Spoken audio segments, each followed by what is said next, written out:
नमस्कार मित्रों, मैं Satish Kumar Singh Allahabad academy of JPB group के ऑनलाइन प्लेटफार्म पर आप सभी मित्रों का स्वागत करता हूं।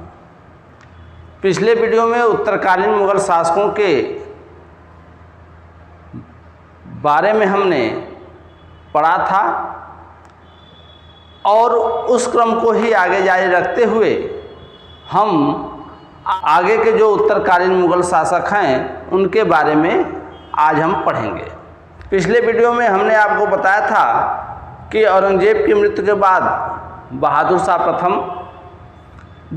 प्रथम के बाद जहांदार शाह और जहांदार शाह की मृत्यु के बाद फर्रुख सियर की मृत्यु के बाद रफ़ी-उद-दर्जात और रफ़ी-उद-दर्जात की मृत्यु के बाद रफ़ी-उद-दौला और रफ़ी-उद-दौला की मृत्यु के बाद मोहम्मद शाह रंगीला मुग़ल बादशाह बना। तो आज हम मोहम्मद शाह रंगीला के बारे में पढ़ेंगे। देखेंगे कि मोहम्मद शाह रंगीला 1719 ईस्वी में सैयद बंधुओं के सहयोग से मुग़ल बादशाह बनेगा, जो 1748 ईस्वी तक मुग़ल बादशाह रहेगा। मोहम्मद शाह रंगीला का वास्तविक नाम रोशन अख्तर था और जब रोशन अख्तर मुग़ल बादशाह बना तो इसने मोहम्मद शाह की उपाधि धारण की। और जो इसका एक नाम रंगीला आप पढ़ते हैं वह जो इसका स्वभाव था उसके कारण था। आप देखते होंगे कि कुछ लोग समाज में रंगीन मिजाज के होते हैं तो वह मुख्य कामों पर कम ध्यान देते हैं और फालतू के कामों में अपना समय ज़्यादा व्यतीत करते हैं। उसी तरह रोशन अख्तर यानी मोहम्मद शाह शासन प्रशासन पर कम ध्यान देता था और गीत संगीत पर या गीत संगीत में इसकी ज़्यादा रुचि थी। यह अपने दरबार में गीत संगीत या कह सकते हैं कि गाने बजाने वालों की एक पूरी टोली बनाकर रखा था और यही कारण है कि इसका जो खर्च था गीत संगीत पर अधिक था। देखेंगे कि इसके समय मुगल साम्राज्य का सबसे अधिक विघटन होगा। इसके समय देखेंगे कि 1722 ईस्वी में अवध के स्वतंत्र राज्य की स्थापना होगी और इस राज्य की स्थापना करेगा सआदत खां, जिसका एक नाम और मिलता है बुरहान उल मुल्क। उसके बाद 1724 ईस्वी में देखेंगे हैदराबाद राज्य की स्थापना हुई। हैदराबाद के स्वतंत्र राज्य की स्थापना करेगा चिनकिलीज खां, इसी को कहते हैं निजाम उल मुल्क। यानी इसके समय देखेंगे दो बड़े क्षेत्र मुगल साम्राज्य से निकल गए। अब जैसा कि हमने बताया कि रंगीन मिजाज का व्यक्ति था तो रंगरेलियां मनाएगा और जब रंगरेलियां मनाएगा तो आर्थिक खर्च भी बढ़ेगा। जैसा कि हमने पहले आपको बताया है कि मान लीजिए कि आपके अगल बगल कोई इस टाइप का व्यक्ति है, अय्याश टाइप का व्यक्ति है, तो इन सब कामों में उसका खर्च भी बहुत अधिक होता है और जब खर्च अधिक होगा तो उस खर्च को पूरा करने के लिए कोई न कोई गलत रास्ते पर व्यक्ति चलता है। जैसे आजकल आप देखते होंगे कि बहुत से बच्चे अपना खर्च जब बढ़ा लेते हैं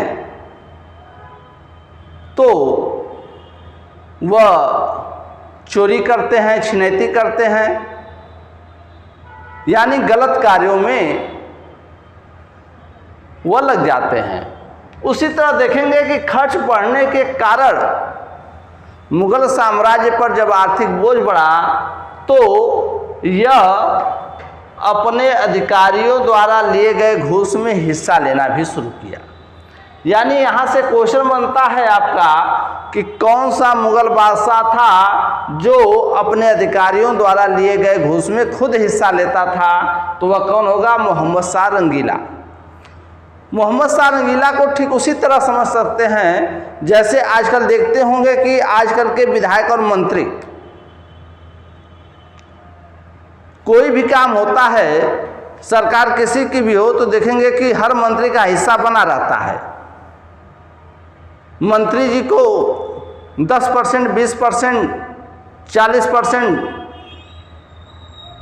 उनका हिस्सा अलग रख दिया जाता है।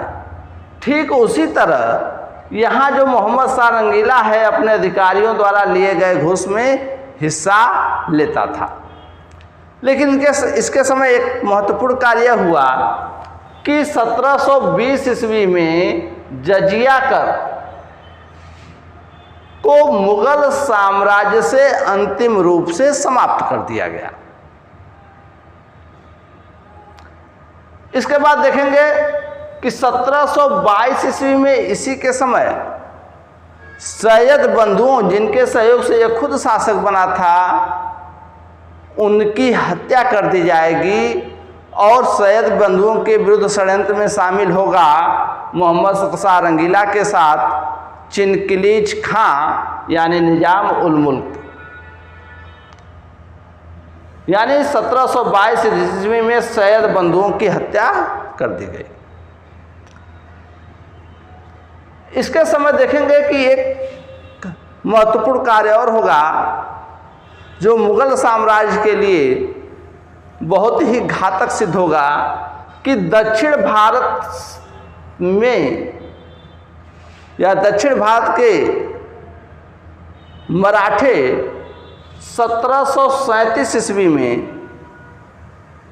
जिनका पेशवा इस समय है बाजीराव प्रथम, पेशवा कौन था? बाजीराव प्रथम। वह अपनी सेना लेकर 1737 ईस्वी में दिल्ली तक पहुंच जाएगा और कहीं भी मुगल सेना इसको रोकने के लिए आगे नहीं आई, या कह सकते हैं कि रोकने का प्रयास नहीं किया। हालांकि कह सकते हैं कि बाजीराव का उद्देश्य यहाँ कोई आक्रमण करना नहीं था, बल्कि केवल मुगल शासक के सामने अपनी शक्ति का प्रदर्शन करना था। कुछ दिन दिल्ली में प्रवास करने के बाद बाजीराव प्रथम दिल्ली से वापस चला आएगा।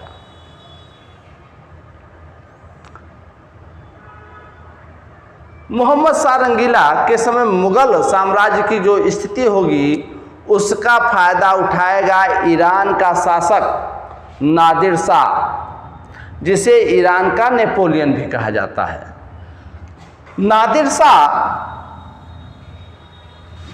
ईरान से भारतीय क्षेत्रों पर आक्रमण करते हुए, यानी लाहौर, पेशावर, जम्मू कश्मीर, सिंध क्षेत्र सभी को जीतते हुए आगे बढ़ा, लेकिन यहाँ मुगल सेना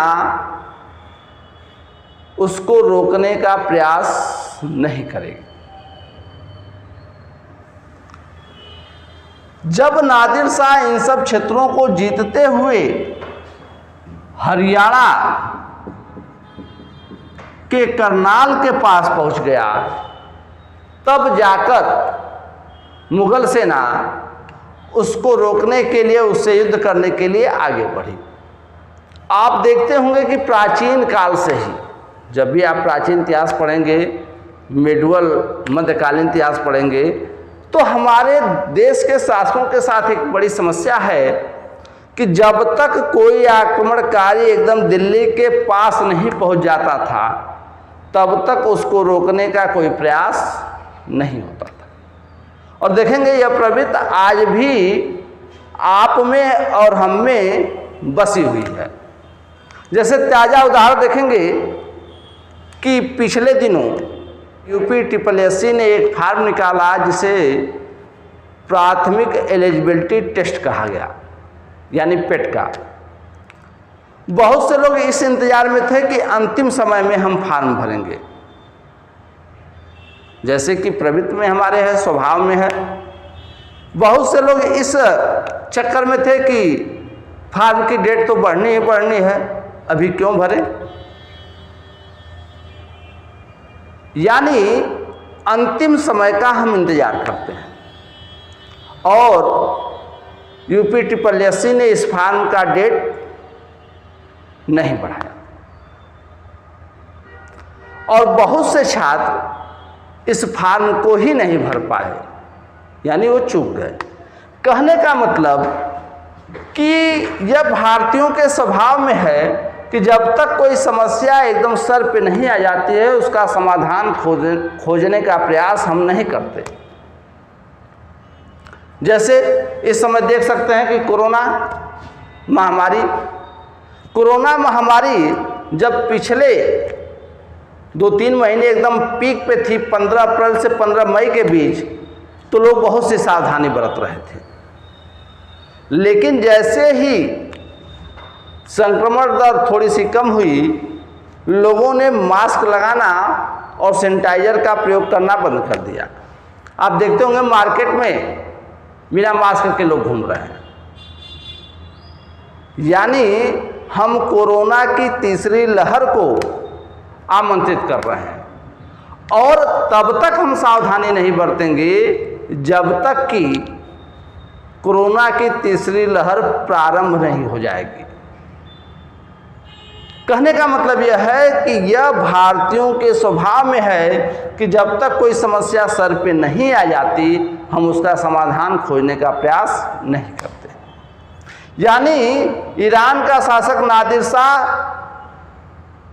उस समय के भारत के विभिन्न क्षेत्रों को, जो कि वर्तमान पाकिस्तान में पड़ते हैं, जीतते हुए भारत के हरियाणा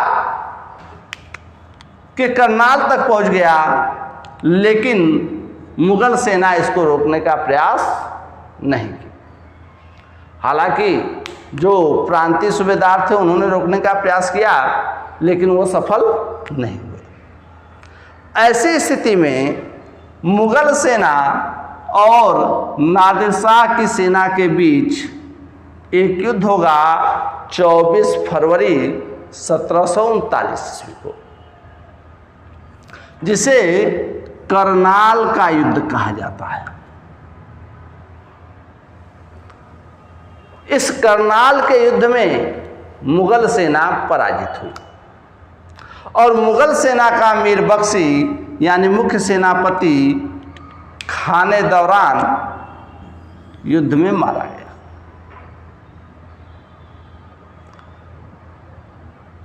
इसके बाद चिनकिलीज खां उर्फ निजाम उल मुल्क ने मुगल बादशाह और नादिर शाह के बीच समझौता कराने का प्रयास किया और वह इस प्रयास में सफल हुआ।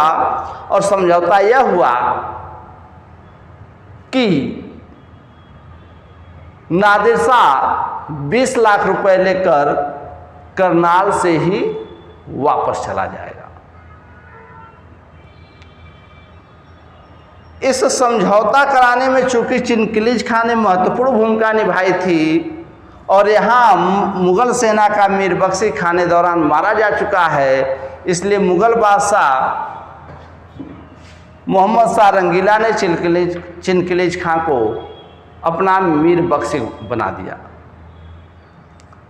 यही एक व्यक्ति है जिसकी चर्चा हमने की थी, शहादत खां, जिसने कि अवध के स्वतंत्र राज्य की स्थापना की थी। वह चाहता था, शहादत खां चाहता था कि मीर बख्शी उसको बनाया जाए, और जब शहादत खां को मीर बख्शी नहीं बनाया गया, चिनकिलीज खां को बनाया गया, तो शहादत खां जाकर नादिर शाह से मिल गया। जैसा कि बार बार देखते हैं आप कि हमारे देश में गद्दारों की कमी नहीं है। कहा जाता है कि घर का भेदी लंका ढाए, यानी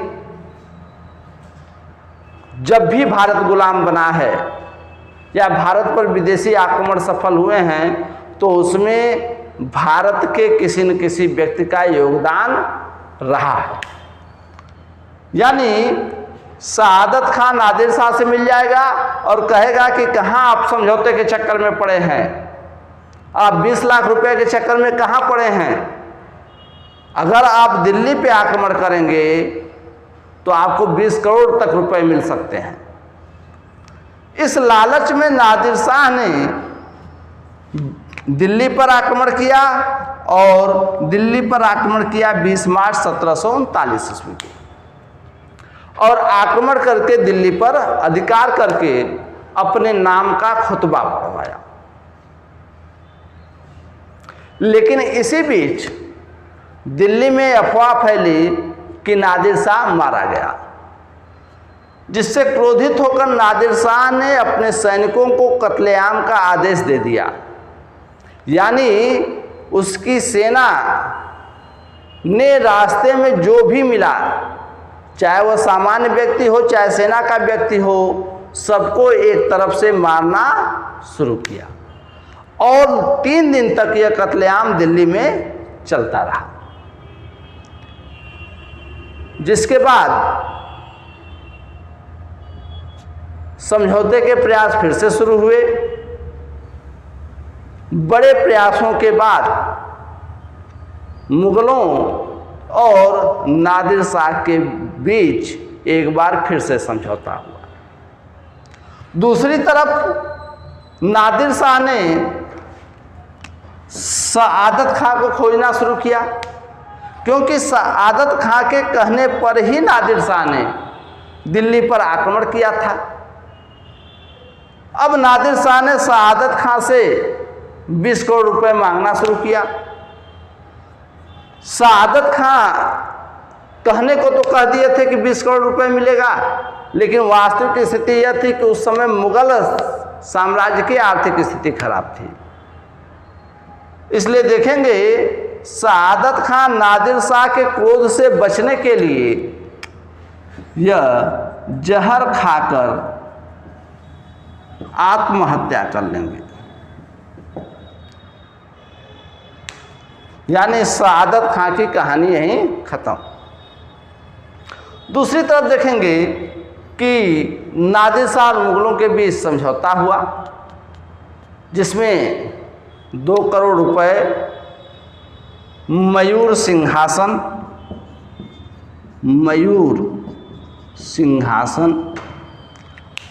और कोहिनूर हीरा, यानी 2 करोड़ रुपए मयूर सिंहासन और कोहिनूर हीरा, इसके साथ बहुत सा सोना चांदी लेकर नादिर शाह भारत से वापस गया। यानी नादिर शाह के आक्रमण के बाद मुगल साम्राज्य का विघटन और तेज हो गया। दूसरी तरफ देखेंगे कि मोहम्मद शाह रंगीला के समय ही अहमद शाह अब्दाली का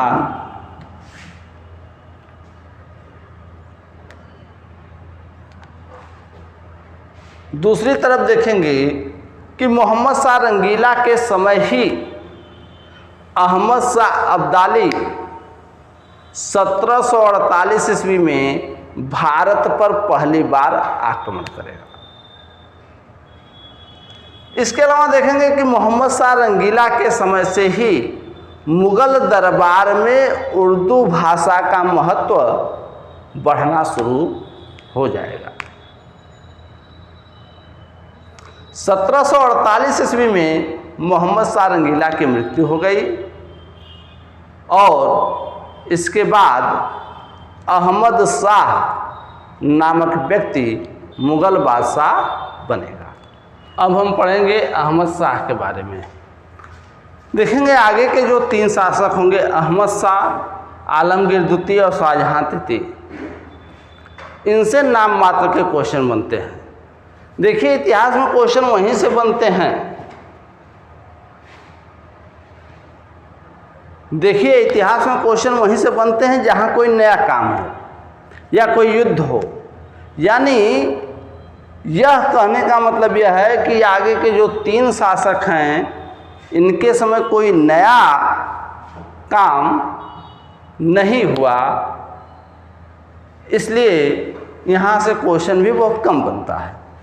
अहमद शाह 1748 से 1754 ईस्वी तक शासक रहा, लेकिन इसके समय जो राजकीय काम है वह राजमाता ऊधम बाई, जिन्हें किबला ए आलम भी कहा जाता है, देखती थी।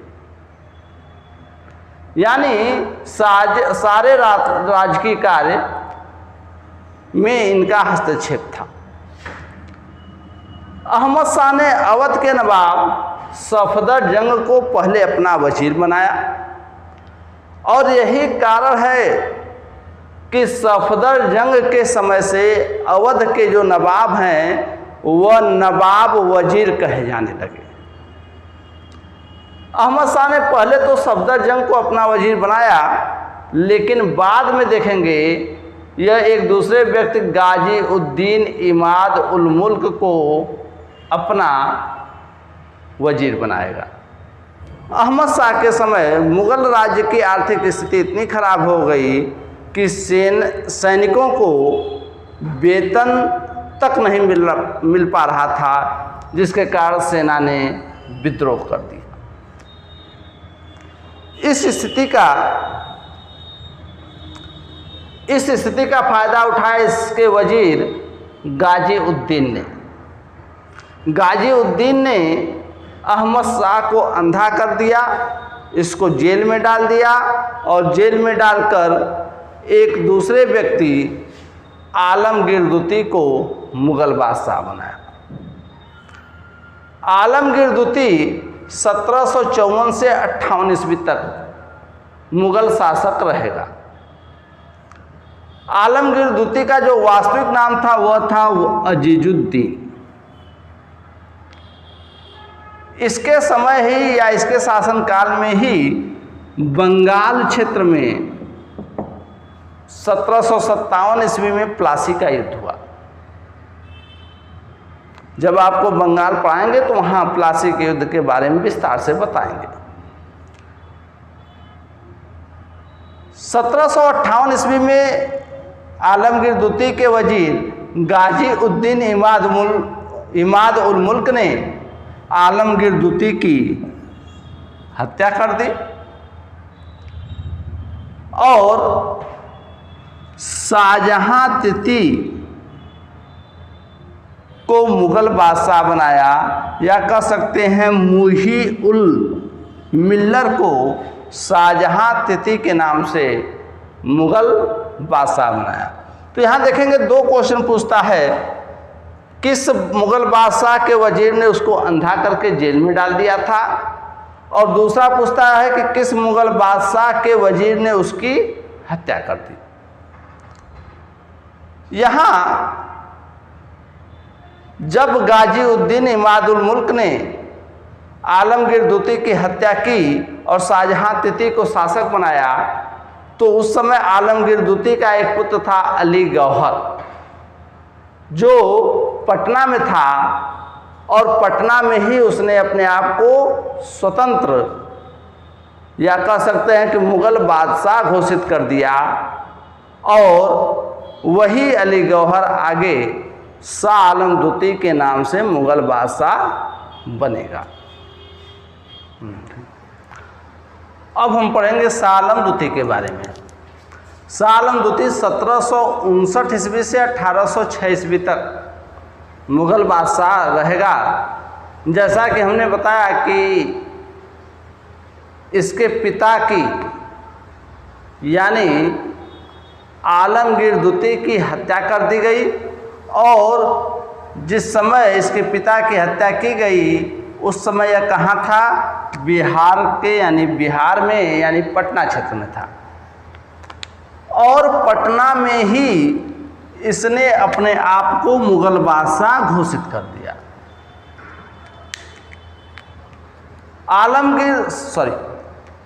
शाह आलम द्वितीय का जो वास्तविक नाम था वह अली गौहर था। कई बार क्वेश्चन पूछा है कि किस मुगल बादशाह का वास्तविक नाम अली गौहर था, तो किसका वास्तविक नाम अली गौहर था? शाह आलम द्वितीय का। मुगल बादशाह घोषित करने के बाद यह अपनी सेना लेकर दिल्ली पहुंचा। शाहजहां तृतीय को परास्त करके उसकी हत्या कर देगा और खुद को मुगल बादशाह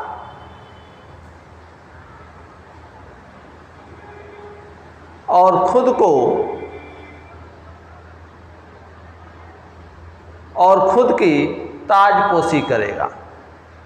इसके समय कुछ महत्वपूर्ण युद्ध हुए। इसी के शासनकाल के समय 1761 ईस्वी में भारत में पानीपत का तृतीय युद्ध हुआ। यह पानीपत का तृतीय युद्ध हुआ अहमद शाह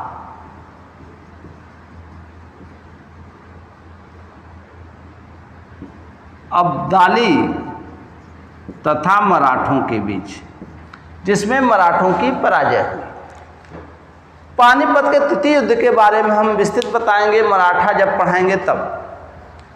आगे देखेंगे कि इसी के समय 1764 ईस्वी में बक्सर का युद्ध होगा।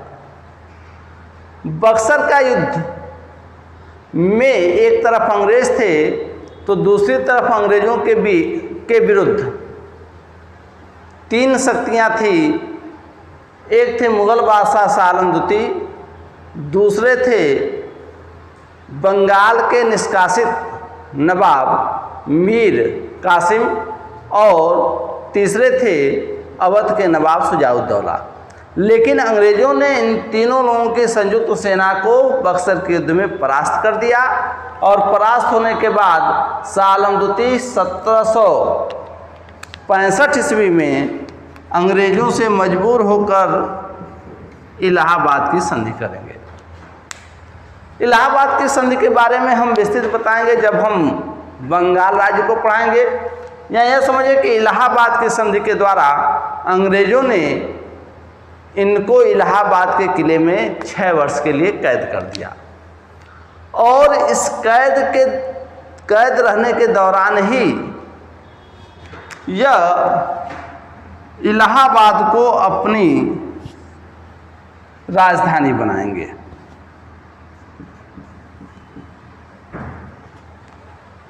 यह कैद रहने के दौरान ही यह इलाहाबाद को अपनी राजधानी बनाएंगे। कई बार क्वेश्चन पूछा है किस मुगल बादशाह ने इलाहाबाद को अपनी राजधानी बनाई थी, तो कौन बनाया था? शाह आलम द्वितीय ने। बाद में मराठों ने इनको इलाहाबाद के कैद से या इलाहाबाद के किले से निकालकर दिल्ली में एक बार पुनर्स्थापित किया। शाह आलम द्वितीय के शासनकाल में ही 1803 ईस्वी में अंग्रेजों ने दिल्ली पर आक्रमण कर दिल्ली के लाल किले पर अधिकार कर लिया। यानी अब दिल्ली पर भी अंग्रेजों का अधिकार हो गया और लॉर्ड लेक नामक एक अंग्रेज व्यक्ति को लाल किले का पहला रेजिडेंट बनाया गया। शाह आलम द्वितीय का मीर बख्शी था गुलाम कादिर। गुलाम कादिर ने शाह आलम द्वितीय की आंखें फोड़वा दी थी, यानी इसको अंधा करवा दिया था। इन कठिन परिस्थितियों में 1806 ईस्वी में शाह आलम द्वितीय की मृत्यु हो गई। शाह आलम द्वितीय की मृत्यु के बाद उसका पुत्र अकबर द्वितीय मुगल बादशाह बना, जो 1806 ईस्वी से 37 ईस्वी तक मुगल बादशाह रहेगा। अकबर द्वितीय अंग्रेजों के संरक्षण में मुगल बादशाह बनने वाला पहला शासक होगा। इसके अलावा जो इससे क्वेश्चन पूछता है कि राजा राम मोहन राय को राजा की उपाधि किसने दी थी, तो देखेंगे अकबर द्वितीय ने राजा राम मोहन राय को राजा की उपाधि दी और राजा राम मोहन राय को अपना राजदूत बनाकर इंग्लैंड भेजा। 1837 ईस्वी में अकबर द्वितीय की मृत्यु हो गई, जिसके बाद बहादुर शाह द्वितीय उर्फ जफर मुगल बादशाह बना, जो कि अंतिम मुगल बादशाह था।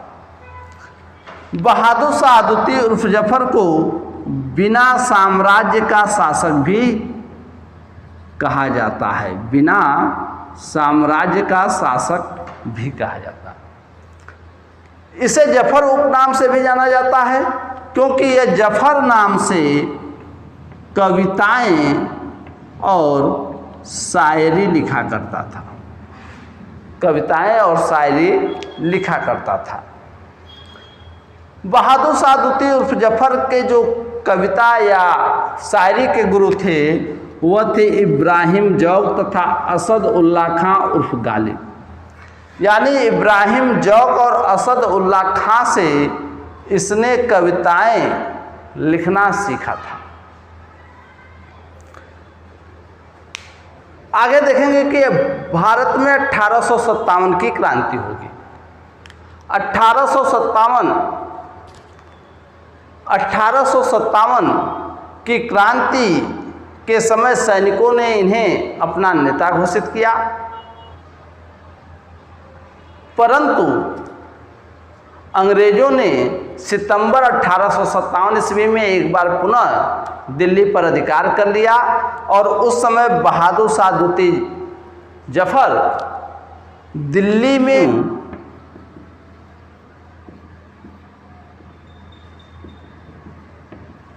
के मकबरे में छिप गए थे। तब अंग्रेजों ने हुमायूं के मकबरे से इनको गिरफ्तार किया और गिरफ्तार करके इनके ऊपर देशद्रोह का मुकदमा चलाया। देशद्रोह के मुकदमे के तहत इनको देश निर्वासन की सजा देकर रंगून भेजा गया, रंगून यानी बर्मा भेजा गया और रंगून में ही 1862 ईस्वी में बहादुर शाह द्वितीय उर्फ जफर की मृत्यु हो गई और रंगून में ही इसे दफनाकर इसका मकबरा बना दिया गया। बहादुर शाह द्वितीय उर्फ जफर जब जिंदा था